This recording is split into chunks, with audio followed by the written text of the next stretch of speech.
Welcome to the first ever Zombie Lovers podcast. I'm your host, Ross. However, most of you will know me by my Facebook alias and group admin name, Joe Frank. Today we have author Lee Andrew Taylor, author of 5 books, plus editor, screenwriter, you name it. So welcome to the show, Lee. Unfortunately, I know you've got some issues with your camera just now, but it's a pleasure to have you on. It is 5 books, isn't it? Thank you very much, mate. It's nice to be here. Yeah. It is 5 books, is that correct? Yes, well, to be honest with you, Ross, I've been writing for a long time. 3 of the books obviously are zombie related.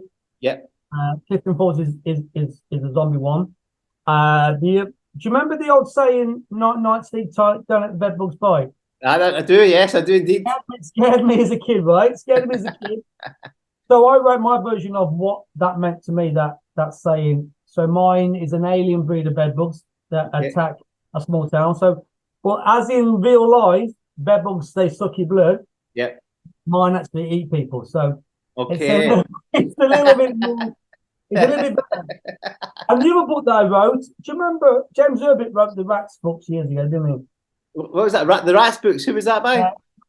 James Herbert. Back in the 70s, James Herbert would write the Rats. Right, okay. I read James Herbert as a kid growing up, obviously, and that inspired me to write my own version of a Killer Rats novel. Right, so okay. All my books have childhood memories, mate. So that's what attracted you to writing horror.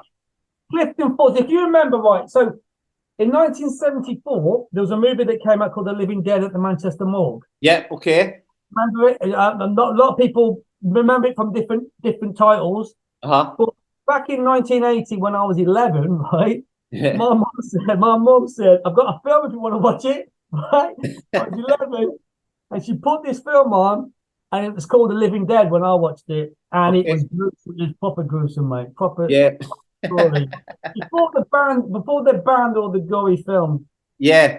Well, I remember when I was but the reason I got into horror was Stephen King. You know, I started reading things like that when I was like 15 and stuff like that. So that's what kind of got me into horror. And then I started getting into zombie stuff and watching things like Night of the Living Dead, like you said, and stuff. Yeah. But another thing I want to talk to you about is like Clifton Falls. So you brought your 3rd book. That's just recently. Is that correct? Yeah. But what happened was I originally wrote Clifton Falls back in 1999, right? Yeah.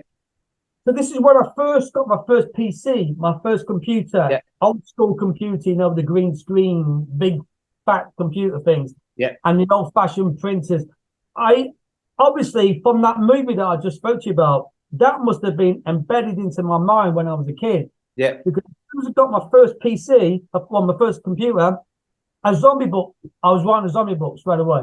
Okay. And eventually built into Clifton Falls, and I wrote it between 1999 and 2001 originally. Obviously, back then I didn't have a clue what to do with it or where to send it to. Mm-hmm. So eventually I went through the stage of trying to find an agent, the usual kind of story. Maybe around about 2008 is when I got an agent that I signed for about a year. And then after a year, he turned around and said, I've sent your book to all the people on my list. That's all I'm going to do for you. Okay. So, there's nothing bigger list than that. So he only had a list of who he was going to send it to. So after that, I left him. And I decided then, around about 2010 is when I released the original Clifton Falls version that I wrote. So Clifton Falls was one big book. It was big, 100 and something. 118,000 words. So it's too big to be a horror book, to be honest with you. For first time writing, too big to be a horror book. You average around about 65 to 85, say, thousand words for a book, right? So it was too big. So I released it along with the bedbugs when I first wrote the bedbugs. I released that in 2012. But then over the years, I'm still learning. I'm still trying to find ways to sell my books. And eventually, as you get older, your mind starts to develop more ideas. Yeah. So I took those books back. I took them, but I did have some dodgy publishers, but I don't want to mention who they were. And I eventually got my books back, and I said to myself, I'm going to re-release them as a self-published guide. Okay. So I re-released the Killer Rats got re-released in 2018, which was the Killer Rats one was the book that I wrote when I was at college in 1993. Right? Okay. And I never released it as a book until 25 years later. Crazy, mate. Because obviously, when you're at college, you don't know if you're going to be any good at anything. Yeah, so, no, totally get you. Yeah. Practicing, you're just practicing. And then, obviously, as the years gone by, the other ideas came into the story, and I rewrote it, and released it in 2018. And then you got the Bedwars came out 2019, the rewritten version. Kids and Force 1.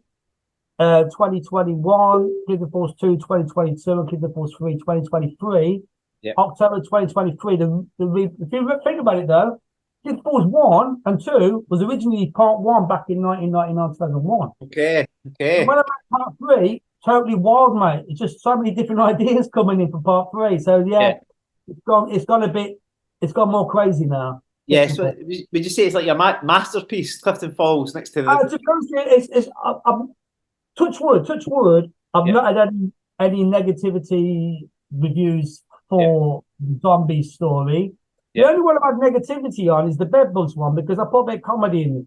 Okay. A lot of people that read it, I think it's going to be a sci-fi horror kind of thing, and then there's a bit of comedy in there, British humor kind of thing, and some people don't understand the British sense of humor. What are you putting that in for? What are you doing putting that in? So that was the negativity. But the other side to that is, because I write screenplays as well. So Bedbugs, the screenplay, is people are more attracted to Bedbugs, the screenplay, than Bedbugs, the book. Right, okay. Which is crazy, mate. Which is crazy, yeah. That was what I was going to talk to you about, because you've done like 12 screenplays, haven't you? Yes, And so in all 12 of them, I take it all 12 of them haven't been made into films, or have they? I wrote, so 4 years ago, I said to my son when he was 16, I says, I tell you what, for your birthday, instead of me just giving you some money, why don't you help me write a screenplay? And if I sell it, I'll give you half the money. And he was well up for it when he was 16. Yeah, Dad, I'm up for that, mate. I'll do that. Yeah. And he's into horror as well. So you thought this is going to be a father and son bonding, writing a story together. Yeah, okay. He did nothing, mate, in 2 years. He didn't even give me one idea in 2 years, right? So 2 years ago, I thought I've got to finish this screenplay that I was writing. So I finished the screenplay, and straight away I sent it to a producer in the UK who I've been talking to for a year or so before, who said that every screenplay that I sent him was like he'd come back with that's like a TV film, or that's more of a TV series. The usual no, but excuses wise. I sent him the screenplay to this one that I wrote. He phoned me straight away. He said, "Yeah, I'm interested in it. I've only read so we're still. It's supposed to be being made this year. That one. Okay. We've gone on to. He's got a producer that's supposed to be taking over the reins of producing it, called Christopher Wheeldon, who was the location manager for the film World War Z. Right. Okay. Yeah. That's good, right? Big stuff. Yeah. So now all I'm waiting for is for all the finances and that to go through. Then hopefully Christopher Wheeldon will take over, and hopefully it will be made into a film. Yeah. So I've had a few more options over the years, but nothing's happened. I wrote a story called The Devil's Diary. Yeah. Which is basically about a book left on Earth by the devil 200 years ago. And do you know, so if you open this book, it's got like souls of dead people inside it. Okay. Yeah, so when someone opens the book 200 years later, all the souls go. All the souls have gone. And now it's ready for new souls to come. New souls to come on each page now. Okay. That's the idea. This is a bit like a mixed up, like like the death scenes in Final Destination, and kind of death scenes on that line, and the book's kind of like an Evil Dead kind of. Okay, So that was option. The option didn't go through. It got cancelled last year. But I'm in talks with the guys that I just spoke to now that I told you about on the other interview. They're looking at doing horror movies on their slate for the next year or two. So they've got that screenplay now. They're going to have a look at it. So yes, I'm doing all that, but I don't just write horror stories now. My genre's changed. My genre's changed, not book wise, but screenplay wise. Because when COVID came, nobody couldn't do anything anymore. Yeah, I was getting more Zoom chats, podcast chats with people, producers, directors, actors, financiers, all talking to me about my ideas because they couldn't do what they normally would do. So they had more time to talk to me. So I then I changed my genre a little bit in my screenplays. I've written a children's story. I've written a couple of revenge action thrillers. I've written a screenplay basically about a guy that moves his family back into his childhood home where 25 years earlier his mum was murdered. So mental. And the family cat becomes the hero in it. So it's a little bit different. But horror as in like that is my number one, obviously, because that's what I grew up watching. Just horror growing up as a kid. I've got part 4 Clifton Falls hopefully coming out this year. Which really? Right, so that's the 4th part of that one? I want to finish it, mate, because you can write zombie stories till the cows come out. You can write forever and ever and ever, right? Yeah. But because I write screenplays as well within different genres, I don't want to be stuck on one genre forever and ever. So I decided to write Clifton Falls 4, and after that, I say it's going to be the end. I'm going to make it like it's the end. Yeah. But you never know, because if like the guys I was speaking to earlier today, the production people today, they were interested in turning Clifton Falls into either movies or TV series anyway. Yeah. So that's the plan. I've spoken to the guys today that I told you about, and the producer said that he's read the books, he likes the book, but the executive producer, who's the main guy, he's obviously been too busy to read my books. Okay. We've had a 90-minute chat on the Zoom, and he seems happy to want to read my other scripts as well, my other horror scripts I wrote. So we're doing all that, mate. It's just constantly writing, and you're probably the same. Your brain's probably always working overtime to come up with different ideas. Well, that's it. Yeah, the podcast thing, obviously, I mean, I watch podcasts on like true crime stuff like that, and I obviously started this zombie lovers group that kind of exploded. There was only 6 of us when I first started it, and now there's like 20,000 followers. So I thought to myself, well, if other podcasters can do it, and with whatever their genre is, why can't I do it with horror and zombie? So this is where I got the idea for this, and this is how I got in touch with you, first of all. Another thing, because we're talking about zombies, I wrote a zombie western screenplay as well. What's that, sorry? I wrote a zombie western story. A zombie western? What goes on in your mind? That's what I wrote, a zombie western, and it's the crazy thing is, with that one, it's the most researched story that I actually did, because I'm writing a zombie western based in 1885. Okay. And I'm from the UK. So what do I know about cowboys and Indians? I don't, that time period. So I had to research it a lot and probably study who was around in 1885. How do I mix all these people in with this zombie kind of storyline?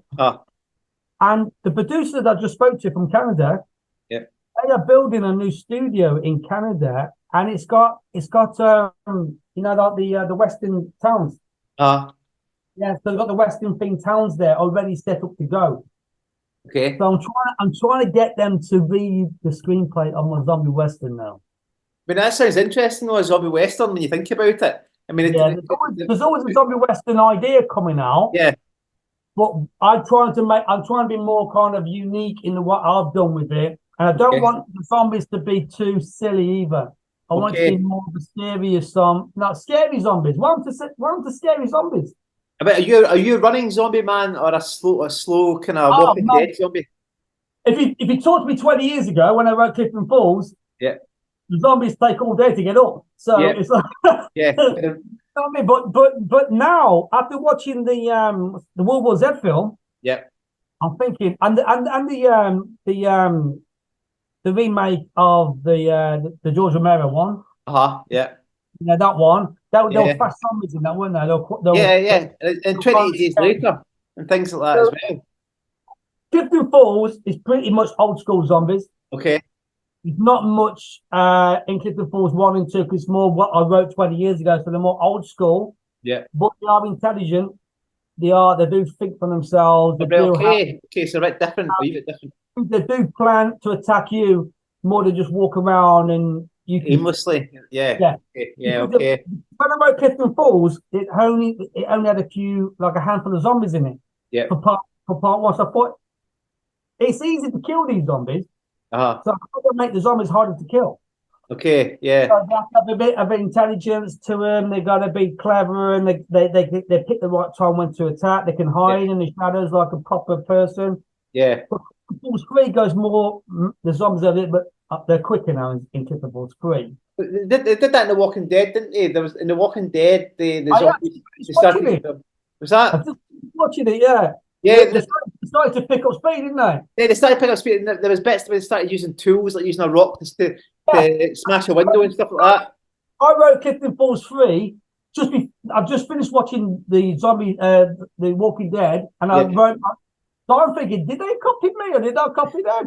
They're kind of like, I thought, hold on, my zombies were doing that. Yeah, well, I've read all the Walking Dead graphic novels that it was based on, and they didn't have intelligence in that at all. So they might have copied the producers of the show. They might have copied you, Lee. Who knows?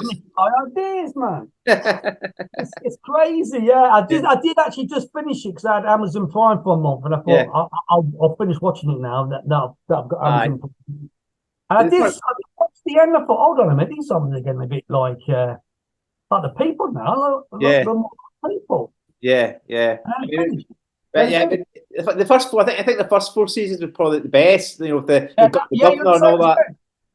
Everybody I talked to a woman that was in the first 4 seasons of The Walking Dead as a zombie. Yeah. She's on my Michelle Halmazy. She's on my Facebook. I've been speaking to a lot because about 10. Do you know when I wrote Clifton Falls the first time around 2010? Yeah. I had an interview on a zombie radio show in America. Zombie Palooza Radio it was. I had an interview on there. And Michelle Halmazy, who played the zombie in The Walking Dead, she had an interview just before me. Yeah, okay. She heard my interview. Yeah. Right? And then she contacted me and we started chatting from there. And she agrees with me. The first 4 seasons were the best. Yeah, definitely. It got worse when I left, he said. It got worse when I left. Yeah, she did. She said something about when they moved locations to make the scene. She says it went a bit pear-shaped after that. Yeah. But the thing is, I think there's something to be said about the running zombies though. As we're talking, there is something a bit more. For me, there's something a bit more because have you ever seen Black Summer? You ever watched the TV show Black Summer? My son watched it. My son watches all the zombie TV shows. Yeah, that's scary stuff. Do you know what I mean? The zombies, they can really run. You know. Yeah, and it's like the guys they're getting chased through houses, and the zombies are running behind them and all that. And it's just like camera work captures it and stuff. Yeah, it's really good. Scary. I've seen some of the Asian ones. The Korean ones that come around. They climb up inside the buildings and stuff. It does look. I know a lot of people my age and my generation do prefer the original zombies. Yeah. But for me, like if they're so easy to kill. They've got to have something. They've got to change something about the zombies to make it easy to kill. And now in Clifton Falls 1 and 2, they ain't so easy to kill. Yeah, but they ain't quick. They don't run around. They don't like pick up stuff. They just use their brains a little bit more. Yeah. And obviously Clifton Falls 3 it just goes total wild because I can go crazy with it now because I left Clifton Falls 2. With 3 ways to bring back the zombies in part 3. Okay.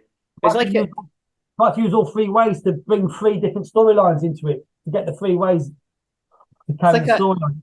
It's a proper epic, isn't it? It's almost like Stephen King's The Stand. You know that it's like an epic. I understand, yeah. Yeah, it's like epic stuff. This, you know what I mean? Like you got it, and you got it. And like in the Clifton Falls 3, the ending. Yeah. Those three ways that are brought back in, they're still going on. It's still expensive. So Clifton Falls 1 and 2 is basically one book. Yeah. Clifton Falls is basically going to be like one book extending into two parts. Yes. It's like a TV show. Yeah. I have no idea where I want to end it, how I want to end it, but there is no end. Yeah. Once the copies everywhere, there's no end. Yeah, but that's the thing. It's almost like your baby as well. You know, it's like you've been working on this for a lot. Yeah, I've been on it for a long time. You know, like I said, the Killer Rats book was the first came about in 1993, which is a long time ago, 30 years ago. And then obviously Clifton Falls came about in 1999. Which is a long time ago. So they are old school. Now, the thing for me is, what do I do if I want to write a different storyline now? Yeah. You know, for those three books there, I can extend all those books as much as I want. Bedbugs is left open for a part 2 if I want it to be a part 2. The Rats is open for part 2 if I want it to be a part 2. Clifton Falls obviously is part 3 is left open for part 4. But do I want to just stick with those three books? Yeah. Keep them going for as long as I want, or try another idea? And I'm thinking, like, I write screenplays quite quickly, yeah? Yeah. So I can write a screenplay within a couple of months, like a decent screenplay. And I'm thinking to myself, the screenplay is basically a story from the beginning to the end. Yeah. So why can't I just adapt that to a book?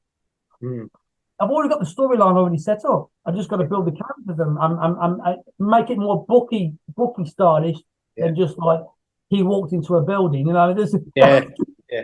That's just what I'm writing screenplays for. So I can adapt them to books. Yeah. So what's next for you, Lee? Then what's next? And I know you're speaking to the producer today. Well, okay, so hopefully, if all goes well within the next month. I should hopefully get the finances sorted out for my ghost story that I wrote, and then that should be being adapted into a film. I will be starting Clifton Falls 4 within the next month. I get that done and dusted. And screenplay wise, I've just finished a screenplay about an Asian female assassin, right? And she just basically wipes the bad guys out. Yeah, that kind of storyline. You know, you pay me, I'll do that for you. I'll get rid of them for you. Yeah, and then that I just wrote that. I don't know why. I don't know why I wrote it. I had a bit of a argument with some producer guy a few months ago about an idea of mine, and I said, "Well, what would happen if this main character was at this job in the UK?" And it went on from there. And he was being a bit of a, I don't want to say it, but it's been a bit not so good. Okay. Eventually, we cut ties. We didn't speak to each other. And I said, I'll tell you what, I'm going to write that screenplay myself. Yeah. And then I've just finished it. And so I finished it this month. And now I'm obviously going to move on to Clifton Falls 4. Okay. I want to write. I know I can extend Bedbugs because I spoke to Anthony C. Ferrante. I don't know if you know who Anthony C. Ferrante is. No. Do you know the Sharknado films? Oh, the Sharknado films. Yeah. Those crazy movies, right? Yeah. I spoke to Anthony C. Ferrante a few years ago on the other version of Zoom that was out years ago, Skype, right? The old evil one, Skype. And he said to me, I've read your Bedbugs screenplay. I think it's got potential. But what he wanted me to do was have one main character, like he said, like the guy in Sharknado. He's the main character, and then the sharks turn up. I have 6 main characters in my Bedbugs. Yeah. It's basically about 6 police officers, all got their own background, all their own stuff, and they have to fight the Bedbugs together. Yeah. I said to him, if I chose one out of those 6 and just not got rid of, but get them tiny parts, it won't be the same story. Yeah. So he says he hopes somebody picks up my screenplay, but he obviously hasn't put his money in in his pocket and give me anything for it. But he did. He said, I do like the idea of your bed books. That's good. Yeah. That's good. That's all. It's all positive, then, isn't it? It's all a lot in the go for you. Always busy, mate. Always busy writing something. I know. Listen, we're going to have to wrap this up now, unfortunately, because we're running out of time. To Zoom. Already? Yeah, running out of time. I've got a message coming up saying running out of time. Not too much, mate. Where are you from? Where are you from? Because I'm obviously I'm from near Coventry. You're obviously with my Scottish accent. I'm hoping for anyone that watches from America or anywhere like that understand. No, they'll love your accent, man. They love your accent. They love anything that's not American. They'll think it's great.